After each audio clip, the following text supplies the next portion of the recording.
chili is just lots of vegetables. I absolutely love it. And it's something that I can eat for like 3 or 4 days in a row and be very happy with. It's a very rough kind of recipe of whatever vegetables I'm really wanting at the moment. Basically just cut up all of the raw vegetables first, and then I opened up all of my canned stuff and I just put it all in the pot together and then let it slow cook for a few hours. I've already washed all of these vegetables.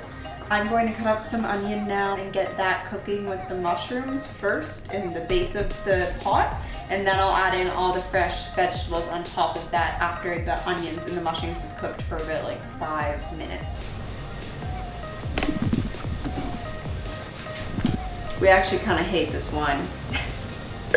All right, pumpkin. That was so close to the wine glass. Okay, so I'm gonna add in 4 garlic cloves. It makes the skin all like broken so that you can just kind of pick out the clove. So I'm going to scoop up this cut up garlic and put it in with the mushroom and onions, and then finish cutting up the rest of the veg to add in with that on the stove. I'm so undecided with what is a proper amount of hot peppers in my chili. This is probably like the 10th batch of this chili I've ever made, and I've put in probably a different amount of pepper every time. So what I'm doing right now is I'm kind of loosening up the insides, and I'm gonna cut them out and remove all of the seeds in that inside white kind of part, because that's the really spicy part of the pepper. I'm gonna intentionally leave like a little bit of the seeds intact with a little bit of the white stuff, so to bring over a bit of the spice. I just don't want all of it because, again, I'm undecided with how much hot pepper I want in my chili. I just kind of adjust the spice with chili powder right now is what I'm doing, but yeah. Do not touch any sensitive areas or skins of yourself or anybody else's, because it burns for hours.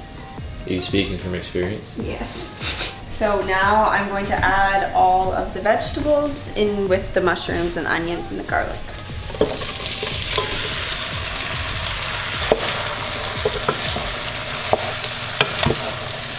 Thank God for good neighbors, because our can opener is not working. So hopefully those work. So I'm just gonna try on this can. Yes. That's my way. Yes. Thank you, Drew and Christina.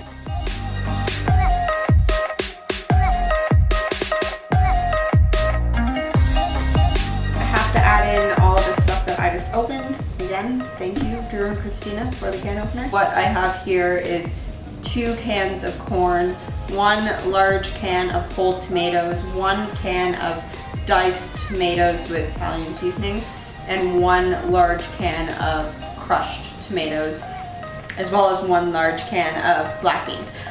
Most chilies, and I guess this is where my chili recipe is a lot different than most people's. Most chilies have lots of different types of beans in them.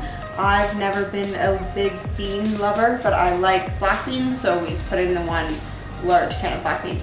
And this recipe is ideally for, like, if you're using it for 1 serving, I'm gonna say it serves 8 people pretty comfortably for 1 meal, but otherwise, like, me and Jeremy eat it over anywhere from 2 to 3 days throughout the days. So yeah, the spices I add in are about a tablespoon of chili pepper. Now again, this really depends on how big your batch is, how much you like spicy food. Me and Jeremy like it to be a bit spicy.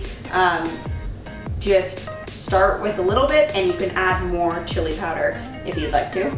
I also add in some oregano and some dried parsley, as well as salt and normally pepper, but I'm out of pepper, which is very sad, but yes, and cumin. So once I've added in all my spices, I mix it through, and then I just cover it, put it on low, and cook it down for as long as I really feel like it, usually at least 1.5 to 2 hours. And then, yeah, chili just tastes better and better as it sits and like stews together. So even once it's sealed up in a container in the fridge, I still think it like all the flavors combine even more, and it tastes even more yummy the next day. So we'll just look at this once it's done in a couple of hours, and we'll look at it how me and Jeremy like to eat it, which is with a little bit of cheese and sour cream and a buttered bread roll.